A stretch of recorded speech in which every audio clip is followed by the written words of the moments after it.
Right, hello everybody and welcome back to another winning list video. I'm your host, E.T. I'm here with Joe Senior, your other host, and second person, not second, joint first. Second in command. In the Carnage universe. And we are here talking about Chris's Space Wolves, Joe. Yeah, so say hello to Chris Cuerden. Say hi, Chris. Hi, everyone. So Chris is a Space Wolf enthusiast, and he came 9th at the Northeast Open out of 110 players, going 4-1, and just losing out to the 3rd place Will Whitaker's sisters in the end. So congratulations, Chris, on a good finish. And I absolutely love Space Wolves, so I'm buzzing for this one. So do you want to dive straight into the list and run us through what you took? Let's go. Yeah, you got it. As you know, I'm a bit of a connoisseur of Space Wolves, so I like to try a bit different flavours, so not the usual Stormlands. I've been running a lot of Gladius Wolves lately. Not really been taking any fundamental calves, so on foot. And with the recent slate, given Champions of Russ, kind of the like it deserved, right? There's a competitive edge there that you can actually use it to competitive effect. So with the list, what I wanted was to use as many kind of named characters as I could. Who doesn't want to use Big Daddy Bjorn or or whatever? I'm trying to still use some Space Wolf units, hence 20 Wolfen, right? Yes, lad. 20 Wolfen, right? Yes, they can't advance and do an action. Yes, they've got 0 AC, but who cares, right? They've still got big hammers. So the list always starts with Bjorn now. Bjorn obviously has the Vect, which is great. So the 12-inch bubble of +1 CP, it's really good in the melee matchups. Just really good in the new UKTC boards because you're dead close to each other. So whenever the action is, Bjorn's normally there because he's kind of an immovable fridge. So he just stands there, just looking all pretty. And then we have the Judiciar, who will have the Frost weapon because I had 10 points spare. Gives them +1 strength and +1 AP, which is actually pretty decent because it gives them strength 8. So he gets that break point, so he's wounding Marines on 2s and, he's got precision and death wounds. And then I love a captain. So I like just a captain with a power fist. So people underestimate him all the time, but he's got a once per game angry phase. He gets very angry, gets the death wounds, and that doubles down with the Black Death, which is really cool. So the Black Death in Champions of Rust gives you anti-vehicle 4+ and anti-monster 4+. Nice. So every 4 to wound, you're going to do some death wounds, which is pretty solid, especially when he's leading a unit of Assault and Intercessors. So you get the reroll wounds of 1 or all the wound rerolls. Pretty cool.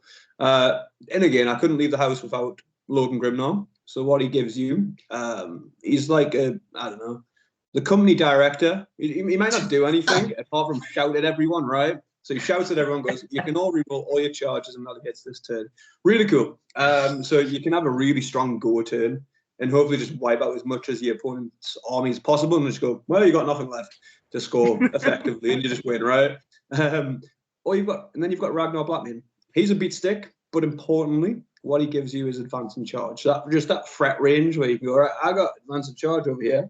And Ragnar does, slap. So he's leading Assault and Intercessors. So I'll have the captain in the impulsor normally.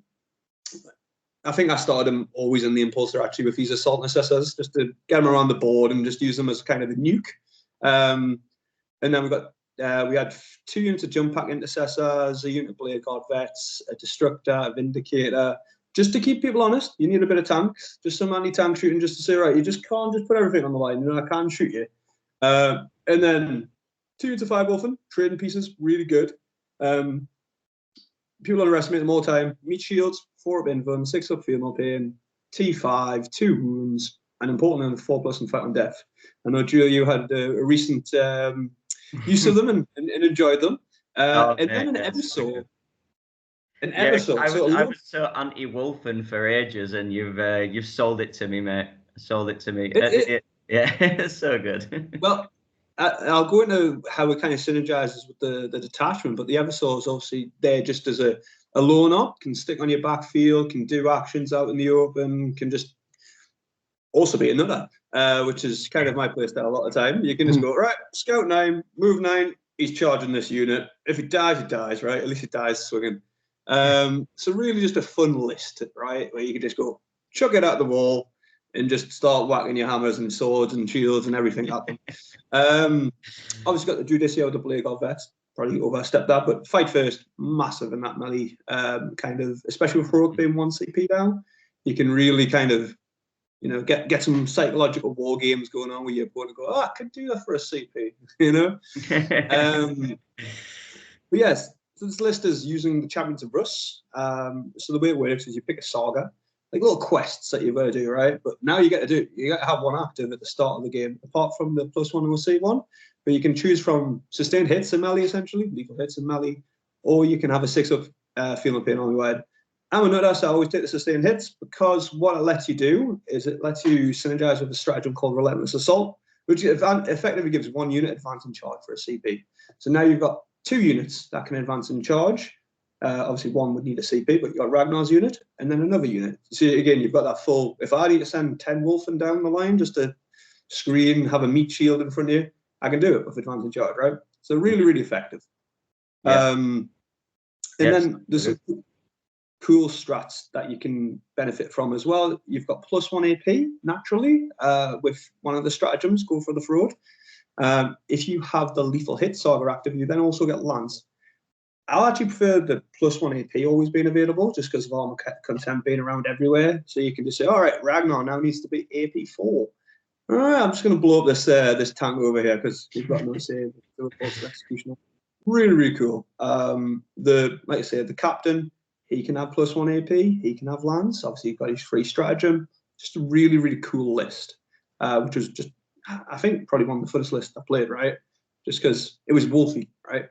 Yeah, nice. It is a really fun detachment. Like I had a go with it yesterday, and it's just it slaps as well when you get your lethal and your sustained off. It proper snowballs, yeah. It's so good.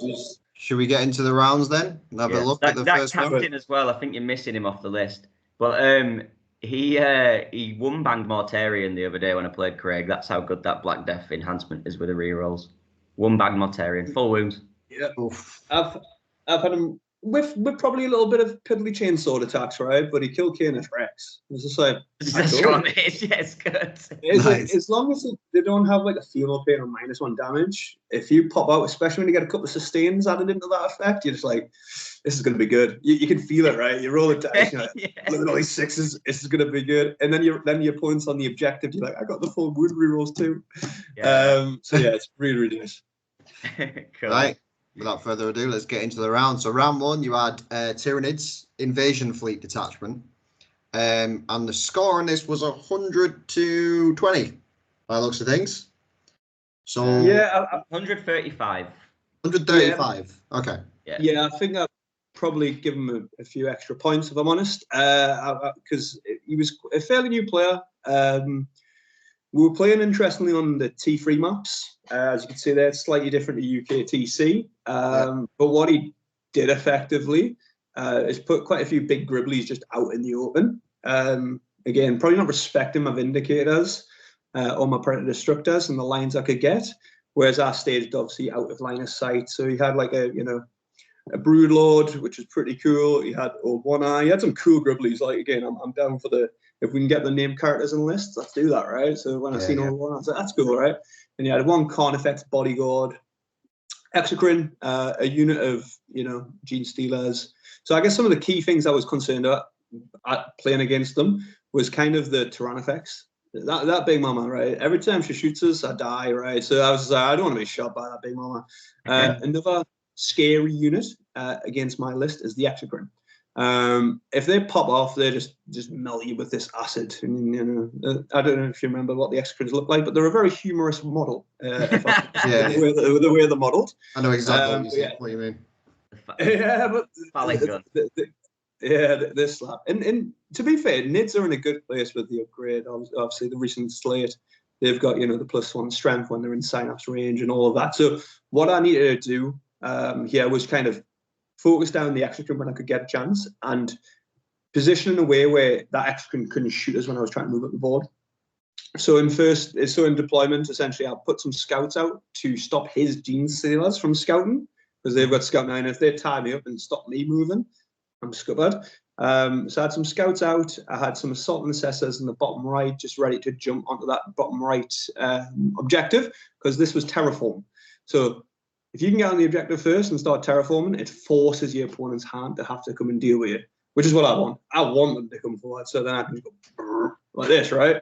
So I was able to start terraforming pretty much 3 objectives, because I got the first roll, which allowed me to dictate the play. In addition to that, what he did, like I say, he started a couple of gribblies on my big monsters on the front. So I was able to shoot them with my Vindicator and my Predator Destructor. I think I picked up the Screamer Killer. And then I staged behind that middle L.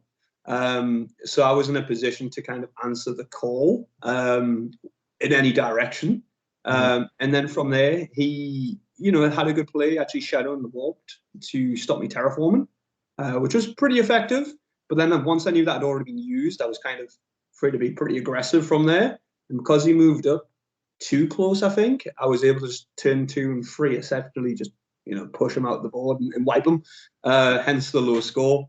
He kind of underestimated the list, which is a common theme with Champions of Russ and just some of the kind of units that you run. People underestimate it a lot, especially with having monsters. He gave us an early kind of, I think Bjorn might have finished off the Screamer Killer, or one of the monsters with his lascannon. So I was able to unlock the Saga of the Beast Slayer really early. And it was, sustained lethals was just game over for him, really. Yeah, if you unlock that early, then. Whew. So he tabled in the end. Yeah. It was tabled. Great guy. Great opponent. Had a really good time. I think I cracked up my first beer at this one. Yeah, nice. As you do, All right. Well, without further ado, let's move on to just the quick mentions for our next events. So if you go in the description of this video, you can find a link to our website, and on there you can go and find our 40k flash tees, which are designed by tattoo artists up and down the country. And if you buy one, the tattoo artist gets paid directly for them. So they're ethically sourced t-shirts made printed to order. So if you fancy one, go and have a look. We haven't got a huge selection, but they're definitely really good quality t-shirts. So go and check those out.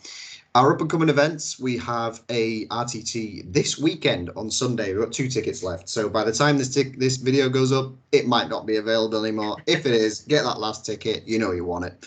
And then the next one is in September 15th, is a RTT at Leodis Games in Leeds. So we're super excited for that. Leodis is always a great venue to have an event at. So again, all these things are down in the description, the link in the description. And if you're enjoying this video, please drop us a like and subscribe. It super helps out the channel.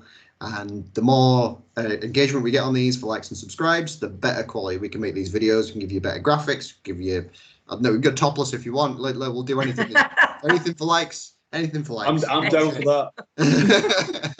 All right, without further ado, thanks for listening. Let's move on to round 2. Adeptus Sororitas, Bringers of Flame Detachment. Yes. Probably the most common Adeptus Sororitas detachment at the moment. And the score was on this one? So this was actually against Scott Morris. Oh, was it? Yeah. Okay. So this was 89-76 to Chris. So a good scalp to beat Scott. We know, obviously, he's been on fire with his sisters. He won the season 1 of Carnage overall. I've done a winning list video recently. OS place is really high. So yeah, this is a good win for Chris, really. Do you want to tell us how you took down Scott? Yeah. So it was obviously in Scotty. Had a couple of games before. It's always a pleasure to play Scotty, and it's always a fear as well, especially with Bringers of Flame. So Bringers of Flame, for those that don't know, it pretty much gives their army assault. But the beauty about sisters is they don't need to roll dice. They can just go, I need a 6. Oh, here's my 6. I'm advancing 6 now. I'm shooting you. But in addition to that, if I'm near Sea and Catherine, I'll get my +2 and my +1. I think it's +2 and +1 to the advance roll. So effectively, you're moving your tanks like 21 inches and just getting lines wherever you want lines. So yeah, it scares us, right? So that was kind of my deployment. Was like, I'm scared, right? So I tried to be as cagey as possible, but then not overly cagey because I still need to answer, right? Like if I'm too cagey, then he just picks us off, willy-nilly. And Scott's a good player, and he'll do that, and he'll screen us. So I had to kind of say, right, well, these are going to die. So what happened was essentially Scott got first. He moved up, he scouted his immolators. I tried to screen one side of the board, which I always try to do with my scouts, just so I've got a little bit of an area. Yeah. But on the other side, he just plowed on his immolators and sent them like 21 inches. He killed a Predator Destructor, I think, turn one, and another unit, and maybe picked up my scouts, I think it was, with this other unit of immolators and Dominions that he moved across, because he's using Dominions, which are a pain in the butt as well, because essentially if you end up with a 9, they can D6 back into the immolator. So they jump out, wait for you to get close, and being a melee army, I kind of have to get close and go, right, I'm going back in the immolator, goodbye. Yeah, it's so annoying, isn't it? And I was like, oh god, this is great, right? But because he sent these immolators, I think it was 2 immolators, he sent pretty aggressively towards us. I was able to kind of pick them up. And then there was another tank in the far right, which I tied up with Wolfen, with a 5-man unit of Wolfen, which is a great, again, sticking point. I had to get rid of his scoring pieces. That was my objective this game. If I can stop him scoring, push him off primary as much as I can, maybe I can then win that duel, right? So what I did is I sent out my jump pack intercessors, and I spent a CP to advance and charge them to effectively jump over a tank and kill his Sister Novitiates, which were on our objective. So to deny him straight away that primary. As you can see, I've got like a 16 and a couple of 12s there, and it was because I was actually holding more. Nice. So I ended up pushing them off the objective, and then using my unit 10 Wolfen as kind of a don't get near me zone, which eventually he had to react to something. So I was able to push my Wolfen out, but obviously he still flamed us. But this is where the toughness of the Wolfen comes in, being T5 with the 4 up in Vun, a 6 of Feel My Pain. His unit of 10, I think we could say they're the 10 unit of Seraphim. Flamed us, but didn't really do too much to the Wolfen, which was kind of a godsend. The Wolfen actually coming in clutch. And then what's funny against Sisters is Wolfen can actually kill Sisters with shooting. It's all Decker, right? But you know what it is. When you're shooting something with like 10 D6 blast shots with like just re-rolling, because if you want to over target, there's a good chance Wolfen will actually kill a unit of Sisters, which actually happened. It's quite funny when Wolfen kills stuff with shooting. It's so good. Yeah. So another unit, obviously, in his list that scared us was Morgan Val, but he didn't want to commit it too early, because if he does, then Morgan Val will get picked up. So I ended up sending Morgan Val on his side, kind of safe flank, which was a bit crazy, actually. So she came over, killed some Wolfen. The Wolfen fought on death, and I think they killed 2 warsuits or 3 warsuits. Nice. I remember just the Wolfen fighting on death. I was like, yeah, that shouldn't have happened. Scott, he's like, yeah, I know. It's one of them things you're like, this shouldn't have happened. Yeah. Do you remember Red Strike? So we're just cracking open another card. But yeah, I think during this game, we had like 4 cans each or something. So I think the objective was to get Scott drunk so I could win. That was the task. Yeah. Slipped a bit of spirits in his can. And then I think from there, I drew, like I say, good secondaries towards the end as well. So Iridian, Storm Hostile, which kind of secured that win. It was a very close game. It could have probably went either way. I think that the MVP for me, I think, was Bjorn. He just stood around just looking all fresh. And he's 12-inch bubble, Vec bubble, came in really clutch, especially for his couple of Overwatch moments. And the Armor and Contempt stratagem that Bringers of Flame have. So it'll cost you 2. They're like, okay, I don't know if I can do that. It's super strong. It's game controlling, isn't it? Especially on such a tanky model. Yeah, and I think this game, I had to fight aggression with aggression. If I let him control the top tempo completely, no chance. I had to just roll the punches. Like I say, he set full set, and I was like, I'll have to full set. Well, not full set, but I'm a Space Wolf player, right? But there's a little bit of control. So I had to fight fire with fire. But it was a really good game. I love that just the as a wolf horrible. killed the suits on Fight on Death. That's amazing. Yeah, it was so funny. And not for Scott, but it was, yeah. Because they only Fight on Death on a 4+, don't they? But if you spike it, is it same happened to me? Like Chris sent 10 Van Vets into me the other day, and he killed 8 Wolfen. 6 of them fought on death, and I killed 9 Van Vets back. Well, that's it. It's when you start, especially when towards the late game. This is where the Wolfen really shine, in my opinion. If you've unlocked the lethal hit saga, and I would like to say, I always pick sustained hits just because I want that advance and charge threat. But once you've got sustained hits and lethal hits, on that Wolfen, when they fight on death, they actually can really hurt. If you roll a couple of 6s, you're like, oh, I didn't expect that. Yeah. Being AP 1-2 damage, you're like, oh, okay, that hurt. Yeah, they do. Although, against Warsuits with a 2-up save, it shouldn't really hurt. But, I spiked a little bit. Okay. You need a little bit of luck as well, Chris, don't you? Everyone needs a little bit of luck. We ready to move on to round 3? Let's move on. Yeah. Round 3, you had Teleport Strike Force, Grey Knights. Right. The score was 100 to 60. 160. Okay. Mm-hmm. Yeah, so another decent win. 40 points. Quite a good win, that. Yeah. So, very different list, I think, to the standard Grey Knights, right? You had like 2 bricks with the Brotherhood Champions. Mm-hmm. And what the Brotherhood Champions actually give you is a fight first, which is a bit of a pain against me, especially when you're fighting first with like 6/2/2 weapons. Yeah. Because pretty much that's the Grey Knight profile, right? And he's got the sigil on there as well, hasn't he? I actually really like that because you can't charge him or shoot him. Right. Unless you've got a handy little walk-in fridge next to you that makes mists of deep. That's 2 CP, right?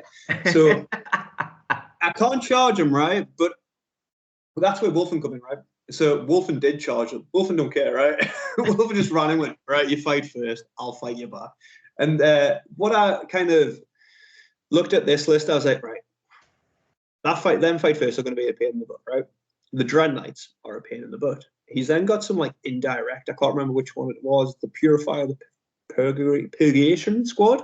Yeah. One of them is an indirect piece. So I'm like, well, they might pick up my Space Marines if they just stand behind a wall.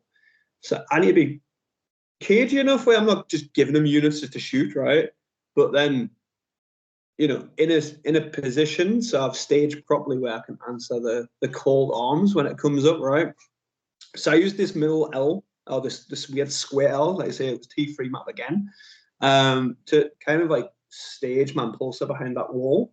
So the line of sight, if he wanted it on a Dread Knight, he'd have to get fairly close to us. And if he does pop that impulsor, it's all right. The captain will jump out and come and eat it because Bjorn was in the center. So Bjorn was in the middle there as well. So he could go in a direction to pretty much say, right, well, you can't miss.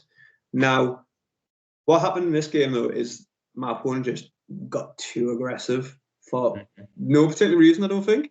Right. I unpurposely baited, right? So he had Castle and Crow, and he's Purgation. He goes with one of the squads, right? And they do some Purgation squad, I think, yeah. It's one of them, like, God, they do some purifying flames, right? No, that's right. So, and I left the gap, so you had to spend these CP. There's a free CP, like he's free and deep strike. I couldn't do anything. You wanted the flamers. I'm like, cool, that's cool. Like I say, I told him about my stratagem, which actually came up, where you in Champions of Russ, you hate psychers, so you can get a 5 field pain against psychic attacks. If you have the saga to be active, you can have a 4. But obviously, I go through my list, told him all about that, and he said, I still want to do it. I think I'll kill you. So he did it. Didn't kill us. But I had to spend a CP for it. But what happened is he pretty much, on my DZ, he had a unit, a 10-man unit with Castle and Crow, and then he'd pushed up his Brotherhood Champions just behind, I think, the L there on the bottom right. And I had a unit staged behind the black area.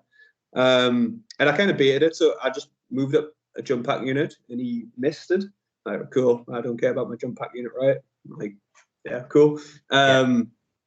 And then I was able to then push towards one of his Grey Knights with the captain and the Assault Intercessor.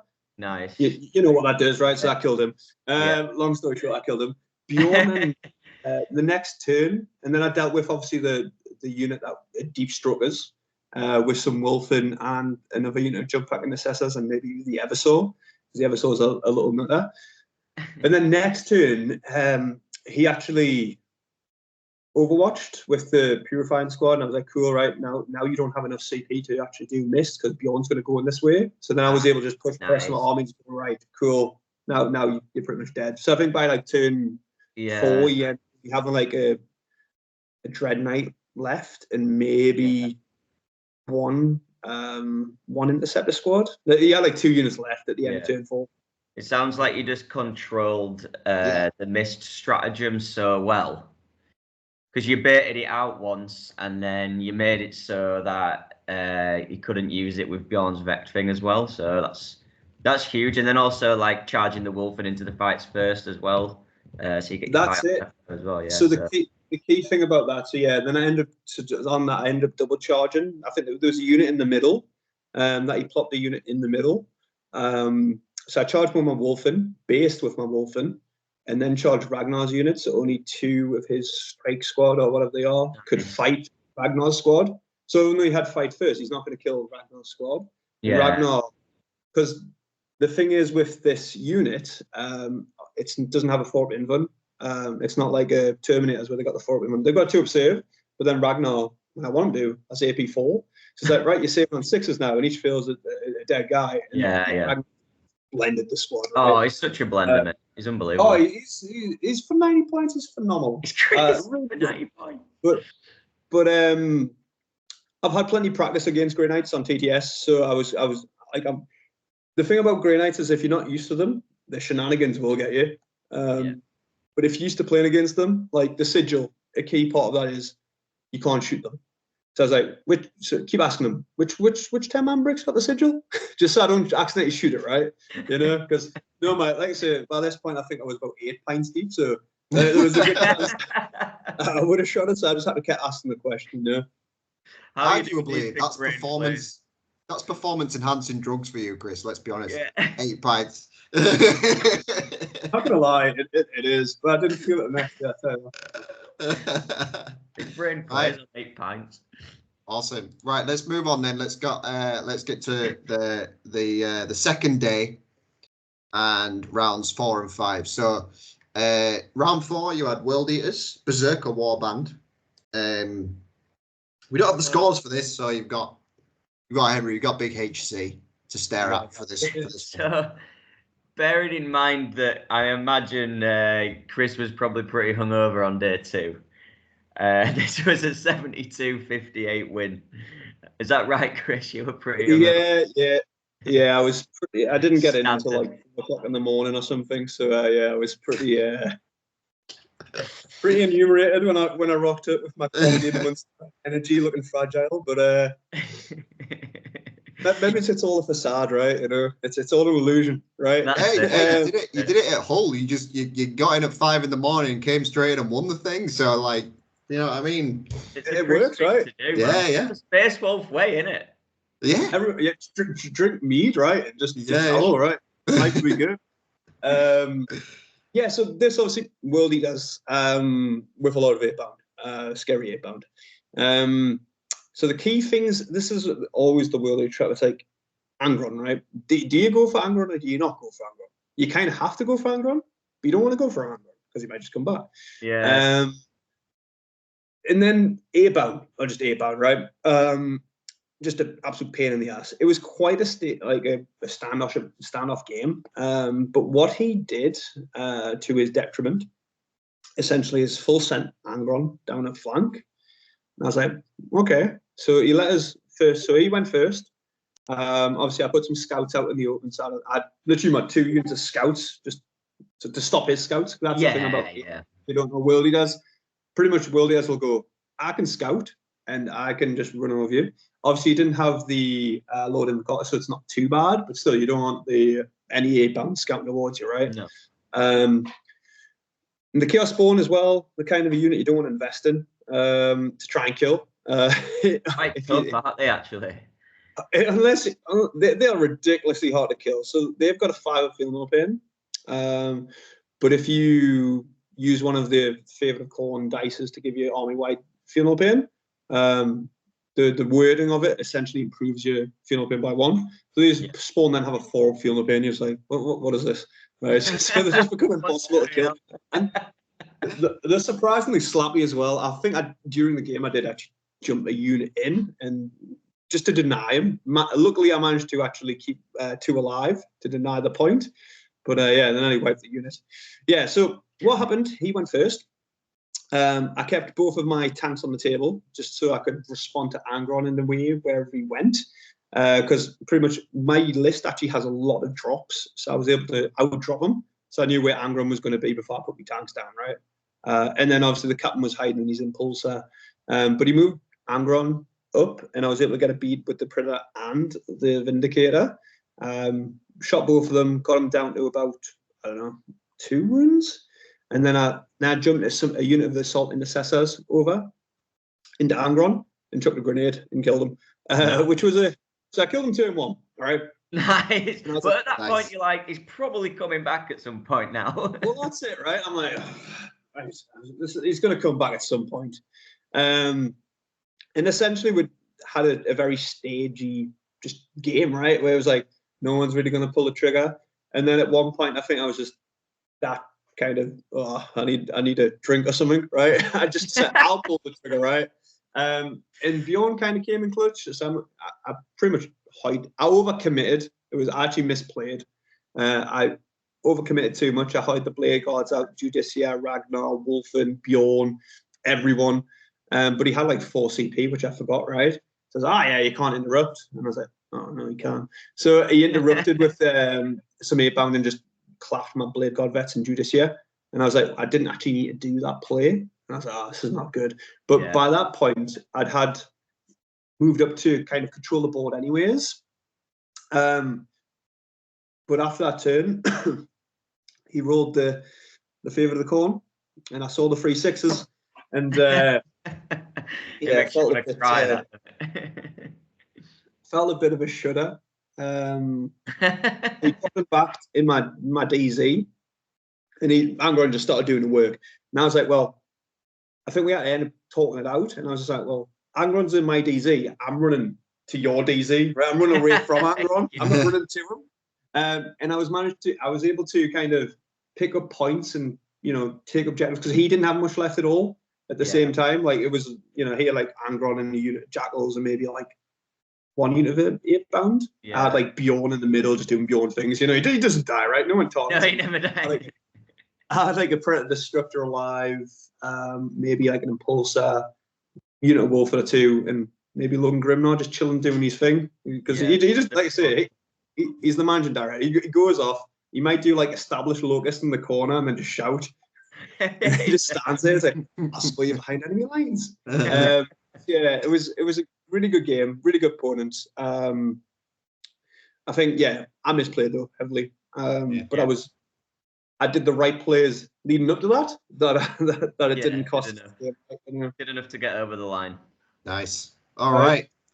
Without further ado, on to the 5th and final round against Will Whitaker's Adepta Sororitas Penitent Host.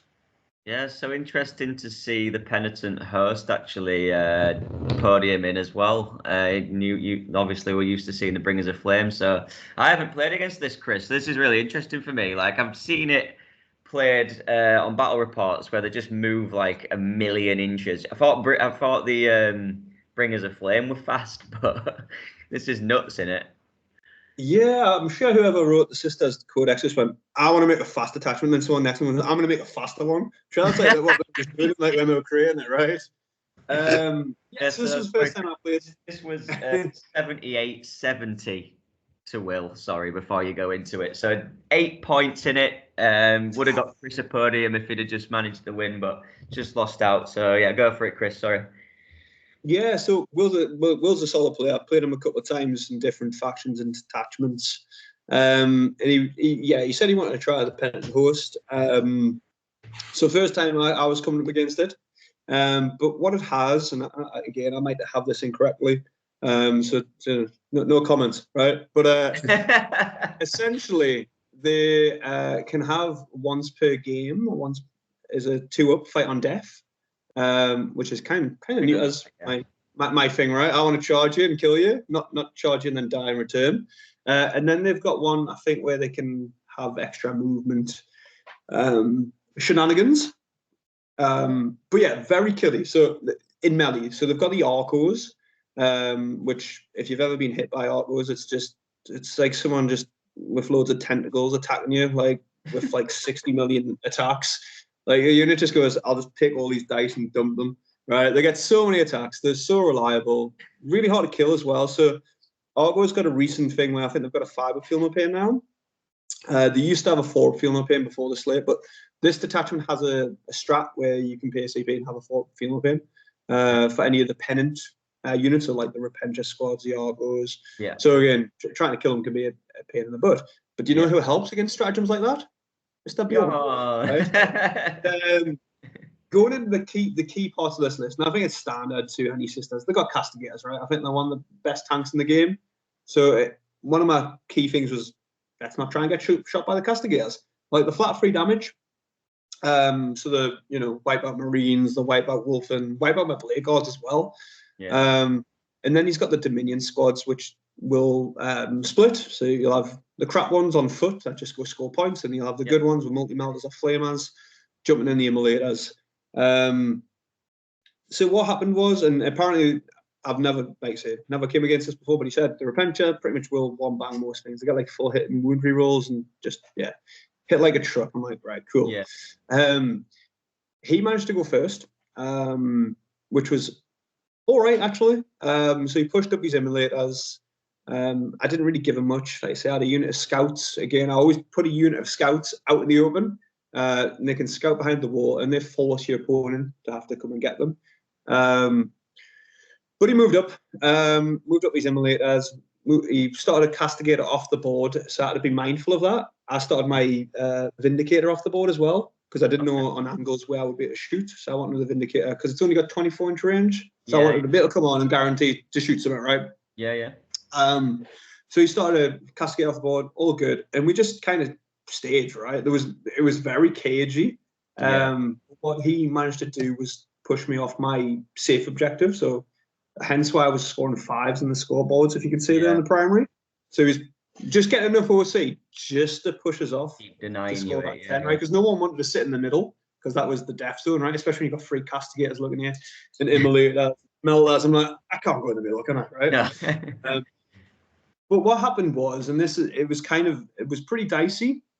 So he pushed up his castigators, he pushed up his immolators, and I was like, all right, I'm actually in a position now where I think I could take them out, right? And then if I take them out, then he won't be able to push me off my objectives. And then he's going to have to commit the Arcoflagellants he's got behind the wall, or the Repentia, to come and actually deal with us or score some points. So I was like, right, let's go, right? So I ended up hiding Ragnar out with some Assault Intercessors, a unit of Wolfen out, a Predator Destructor. Bjorn obviously was shooting as well, doing just Bjorn things. And then I brought my Vindicator on to then obviously shore up a side as well. And then I jumped out some Assault Intercessors with jump packs. So they've got speed to move 12. They can do some mortals. People underestimate it, jump grenade, right? So I was like, right, I should definitely kill some of these tanks, right? So I ended up pretty much having an immolator, or two of the immolators. One was on 2, one was on 1. And then I think one of the castigators was like on 1 as well. And I was like none of them died. No. And I was just like, did you like underroll a little bit, or was it going to be close, or? No, it was a combination of both, I think. So it was underroll and then overroll on his side as well. Yeah. Because I was sure they should die, or at least 2 of them. Like 2 out of 3 should have definitely died, right? Based on what I chucked at them. And I knew if I did that, I still had enough in the tank because I still had like my 10 Bricker Wolf, and I still had a unit of jump packs. I still had my Blade God Vets with Judiciar. And because that didn't happen, it forced other units I didn't want to use out. And then he was able to like shoot my Blade God Vets for like 2 units of castigators, the immolators. Then I didn't insult any injury. You didn't feel any of the battle shocks or anything like that. And then the immolators, one of them just literally rolled up in my Vindicator and just went, and just killed it with the twin melting Oh, melters. no. Oh, no. Oh, it's one of them Yeah. games, right? Yeah, that's rough, man. And if I recall as well, I actually overwatched it with the Vindicator because it was only on one wound, right? Yeah. But you know what sisters do? They just use a They miracle just use dice. auto 6, yeah. I was like, no. No. Yeah, So, yeah, it was one of them games. I think on one wound, and like all your stuff's in the mid board, and he just gets to activate all 3 of them tanks. You're in a bit of trouble, aren't you? Then. yeah, it was pretty grim because the tanks also were keeping his dominions free. So obviously the idea is if I kill the immolators, I can then pile into the dominions. The dominions can't then do an active and any point scoring activities. Can't fall back and shoot. So yeah, it was massive, right? Because you were still able to jump out with these dominions with the multi-metals and shooters and get angles where it was horrendous, right? So once that happened, I was kind of like, I think it's probably game, right? Yeah. And that was like turn 2, right? That was turn 2. Because that didn't go right, I'm pretty sure. But obviously, as you can see from the score, I kept it really tight. And what happened really towards the end of the game, I was kind of wiping most of his units and scoring really well. And I just ran out of steam. If I had another turn, I think, it would have been probably, it would have probably been game if I didn't run out of steam. Or if those dice had just been just a little bit different on that second turn, then it'd have been a completely different game. That's it, 100%. Because what happened was he activated these 2 at fight on death. It didn't really matter because the Wolfen just ran at them and just went, Wolfen killed them. And then obviously, they've got a 4 inf and a 6 of feeling pain themselves. So even when he was activating the fight on death, he was probably killing 2, 3 Wolfen. Yeah. And the Wolfen was going, oh, that's cool. Right? That's what happened. Dicey. I was slowly recovering at this point as well. So yeah. Well, look, Good massive effort, congratulations, Chris, for placing 9th out of 110 players at the NEO. Absolutely fantastic result and a great placing for Team Carnage. Thanks so much for coming on and talking through the games with us. We really appreciate that. Joe, did you have any final questions for Chris before we end the video? How much do you really love Wolfen? Do you love Wolfen more or Bjorn? Yeah, I don't know. I physically own 30 Wolfen, so actually probably a little more. For some reason, I've got like 35. Don't know why. You can only use 30, but That's how much. Well, there's only one Bjorn. There's only one Bjorn. One Bjorn. Yeah, there was so what Murderfang was in the list originally. Yeah. But the Wolfen replaced him. You explained to me why you took him out, didn't you? And it was because he's just too CP heavy. So you had to ingress him in, usually use Armor of Contempt to keep him alive, and then you usually want to use that 6-inch Consolidate to pile him into something else as well. So it's like free CP to actually get his full effect. Yeah, my problem was even when I did rapid ingress him in, Armor of Contempt him, and smoke him, he still died to like 1 tank. Like, it could be like, or it could have been like 2 rhinos shooting 2 hunter killers and the stone bolters, and he was still dying. I was like, right, this is not happening, right? So one last final question then before we go. Are you going to continue using Champions of Russ? Do you think that's the best way to play them now then? Or are you going to go back to Gladius or whatever? Or I think Gladius is still probably the most competitive. But I think I'll still use Champions of Russ because it's fun, right? Yeah. I say Gladius has that, more control. Flexibility, right? Reactive moves, all the funky shenanigans you can do, right? Yeah. Challenge Rush, right? It's thematic, right? It's low appropriate. Yeah, it's good, and it's still very good. Yeah. As I look at Magnus, All right. Well, thank you so much again. And again, if you enjoyed this video, please drop us a like and subscribe. It only helps us make these videos better. And we'll see everyone in the next one. Bye, Chats.